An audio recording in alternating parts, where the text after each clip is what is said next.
इसलिए आए हैं क्योंकि मोदी सरकार ने कोरोना के समय जो 4 लेबर कोड पारित किया था और लगातार जो है उसको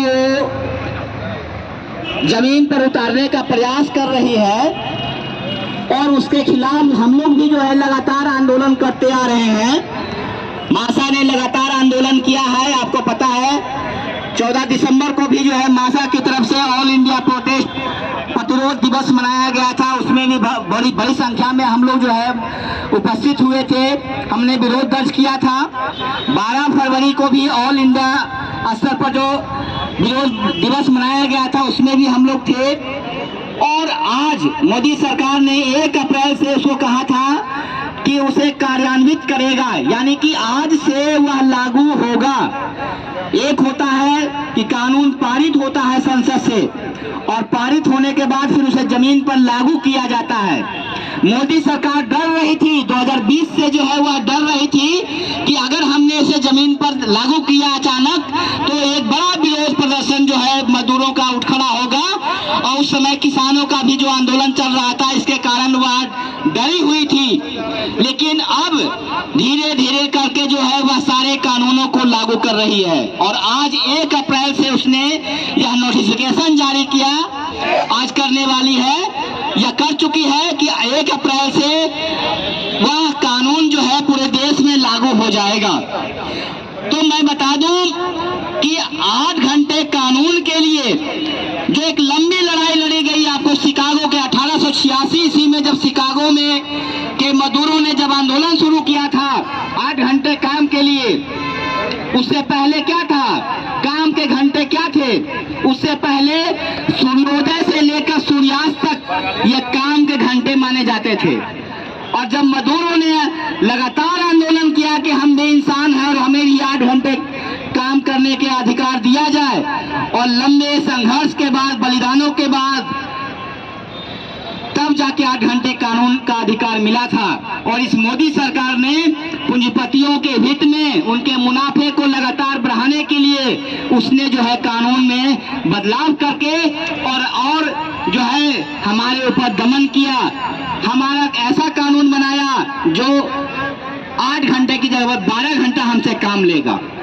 तो मैं बताऊं कि इस कानून के खिलाफ में पूरे देश में अभी लगातार आंदोलन चल रहे हैं। लगातार अभी जो है पानीपत में हम लोग थे, पानीपत में हमारा जो संगठन बिहार निर्माण व संगठित श्रमिक यूनियन मासा के बैनर तले वहां पर था और वहां पर हम लोगों 4-5 दिन जो भी मजदूरों का आंदोलन चला हम लोगों ने वहां पर प्रत्यक्ष उसको देखा, जाना, समझा।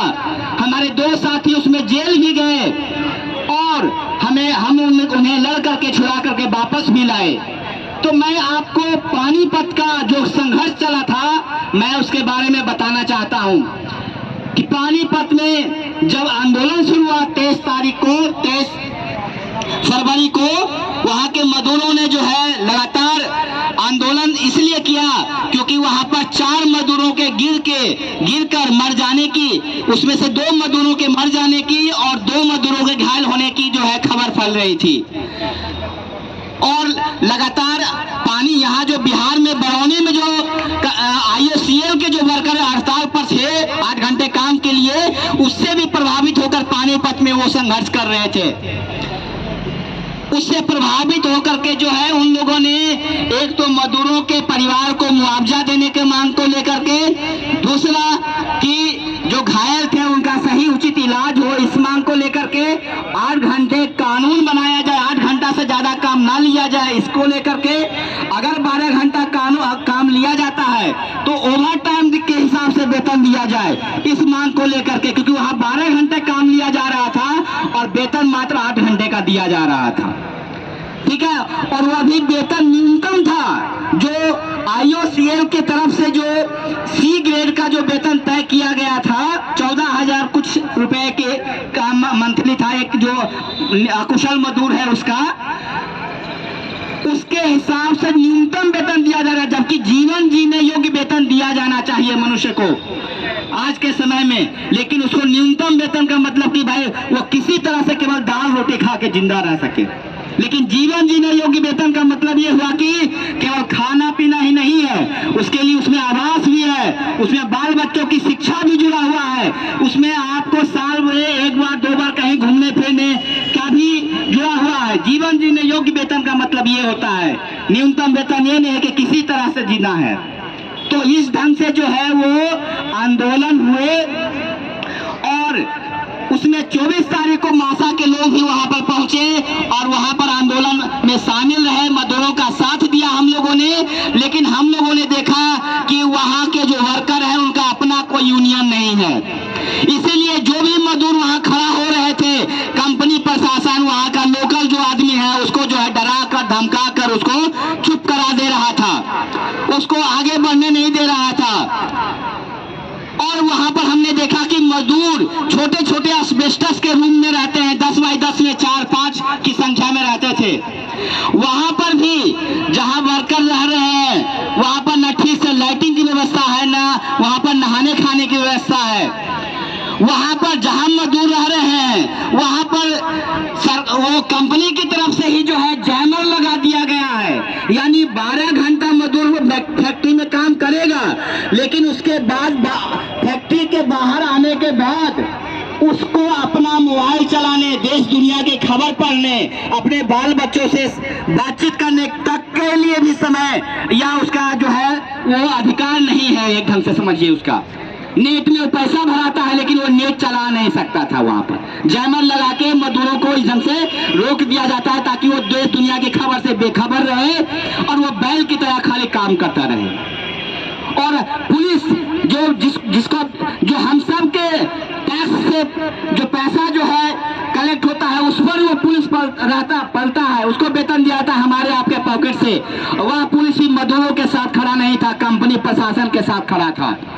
उसने कंपनी के हित में जो है हम लोग जो बाहर से जाकर के उनका साथ दे रहे थे उनको उसने पकड़ धकड़ करना शुरू किया।